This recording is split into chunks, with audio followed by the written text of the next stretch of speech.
गणेशाय नमः। गणेश भगवान सभी भक्तों का कल्याण करेंगे।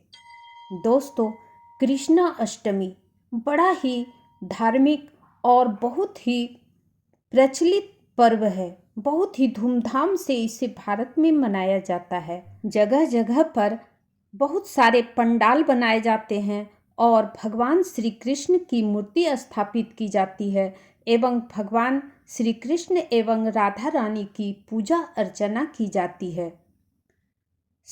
शास्त्रों के अनुसार भाद्रपद माह के कृष्ण पक्ष की अष्टमी तिथि को भगवान श्री कृष्ण का अवतरण हुआ था। अतः हर वर्ष भाद्रपद माह के कृष्ण पक्ष की सप्तमी तिथि के अगले दिन से, सप्तमी तिथि से ही यह पूजा और पंडाल बनना शुरू हो जाता है और अष्टमी तिथि को जन्माष्टमी का पर्व मनाया जाता है।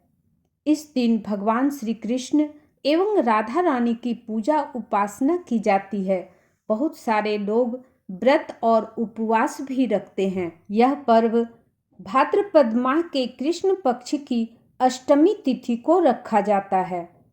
इस दिन जगत के पालनहार भगवान श्री कृष्ण की पूजा की जाती है। मान्यता है कि भगवान श्री कृष्ण की पूजा करने से सकल मनोरथ सिद्ध हो जाते हैं। हर वर्ष भाद्रपद माह के कृष्ण पक्ष की अष्टमी तिथि को ही रोहिणी नक्षत्र में श्री कृष्ण जी का जन्माष्टमी मनाई जाती है। यह पर्व जगत के पालनहार भगवान श्री कृष्ण को समर्पित है। इस दिन जगत के पालनहार भगवान श्री कृष्ण का अवतरण धरती पर हुआ था। इस अवसर पर भगवान श्री कृष्ण की पूजा उपासना की जाती है। साथ ही मुरली मनोहर के निमित्त व्रत और उपवास भी रखा जाता है। धार्मिक मत है कि भगवान श्री कृष्ण के शरणागत रहने वाले साधकों को मृत्यु लोक में स्वर्ग समान सुखों की प्राप्ति होती है। साथ ही सभी मनोरथ सिद्ध हो जाते हैं। गरुड़ पुराण में निहित है कि भगवान श्री कृष्ण के भक्तों को मृत्यु के पश्चात वैकुंठ लोक की प्राप्ति होती है।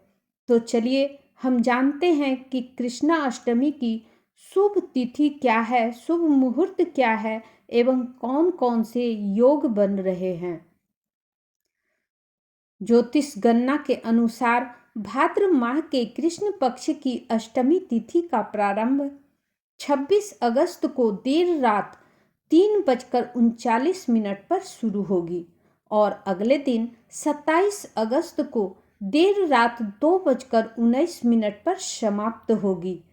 कृष्ण जन्माष्टमी पर मध्य रात्रि में भगवान श्री कृष्ण का अवतरण हुआ था, इसलिए 26 अगस्त को कृष्णा अष्टमी मनाई जाएगी। इस दिन पूजा का समय है 26 अगस्त को देर रात 12:01 से लेकर 12:45 तक। इस समय में भगवान श्री कृष्ण की पूजा और उपासना की जाएगी। के अनुसार कृष्ण जन्माष्टमी पर हर्षण और स्वार्थ सिद्धि योग का निर्माण हो रहा है। साथ ही भाद्रपद माह के कृष्ण पक्ष की अष्टमी तिथि को शिववास योग का भी निर्माण हो रहा है। इन तीन शुभ योगों में कृष्ण जन्माष्टमी का पर्व मनाई जाएगी। इस दिन भगवान शिव कैलाश पर जगत जननी मां पार्वती के साथ विराजमान रहेंगे। अब मैं जन्माष्टमी पूजन की विधि बताती हूँ। जन्माष्टमी व्रत वाले दिन सुबह ब्रह्म मुहूर्त में उठकर स्नान इत्यादि कर लें। उसके बाद साफ कपड़े पहनकर घर के मंदिर में दीप प्रज्वलित करें और सभी देवी देवताओं का पूजन करें। लड्डू गोपाल का जलाभिषेक करें और भोग लगाएं और धूप दीप जलाकर उनकी पूजन विधि विधान से करें। रात्रि में पूजन के लिए तैयारी करें। जन्माष्टमी पर रात्रि पूजन का विशेष महत्व होता है, क्योंकि भगवान श्री कृष्ण का जन्म अर्धरात्रि में हुआ था। रात्रि पूजन के लिए श्री कृष्ण के लिए झूला सजाएं।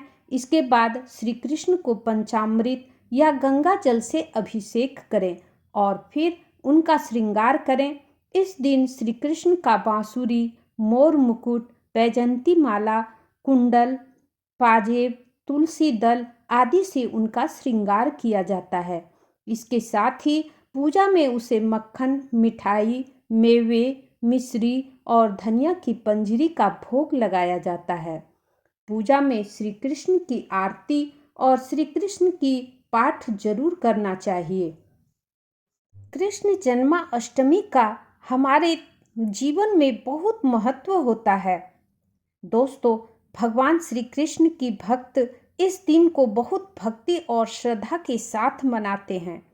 इस त्योहार को देवत्व, प्रेम और धार्मिकता के प्रतीक के रूप में जाना जाता है।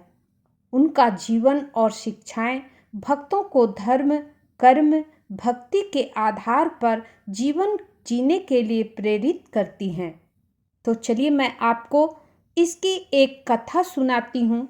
कथा को अंत तक जरूर सुनिएगा। हिंदू पौराणिक कथाओं के अनुसार भगवान विष्णु के 8वें अवतार भगवान श्री कृष्ण देवकी और वासुदेव के पुत्र का जन्म मथुरा के राक्षस राजा कंस को नष्ट करने के लिए हुआ था। यह उनका जन्म इसी दिन जन्माष्टमी के दिन ही हुआ था। कंस देवकी का बड़ा भाई था। राक्षस राजा ने अपने बहन और उसके पति को पकड़ लिया था और उन्हें जेल में डाल दिया था ताकि उनके द्वारा उत्पन्न 7वें बेटे को वह मार सके, क्योंकि ऐसा नहीं करने पर उससे उनको खतरा था कि उसकी मृत्यु उन्हीं के हाथों होना था। इसलिए वह उस पुत्र को मार देना चाहता था, लेकिन ऐसा नहीं हुआ। देवकी के 7वें बच्चे बलराम ने जन्म लिया और जन्म के समय भ्रूण रहस्यमय तरीके से देवकी के गर्भ से राजकुमारी रोहिणी के गर्भ में स्थानांतरित हो गया। वहीं जब उनके 8वें बच्चे श्री कृष्ण का जन्म हुआ तो पूरा महल गहरी नींद में सो गया। जादुई तरीके से जेल के दरवाजे खुल गए और वासुदेव के बच्चे को बचाकर वासुदेव ने अपने बच्चे को बचाकर वृंदावन में नंद बाबा और यशोदा के घर पहुंचा दिया। आदान प्रदान करने के बाद वासुदेव एक बच्ची के साथ महल में लौट आए और उसे कंस को सौंप दिया। जब दुष्ट राजा ने बच्ची को मारने की कोशिश की तो वह दुर्गा के रूप में बदल गई और उसे उसके विनाश के बारे में चेतावनी भी दी। इस तरह श्री कृष्ण वृंदावन में बड़े हुए और बाद में अपने मामा कंस का वध किया। भगवान कृष्ण के जन्म को जन्माष्टमी के रूप में मनाया जाता है।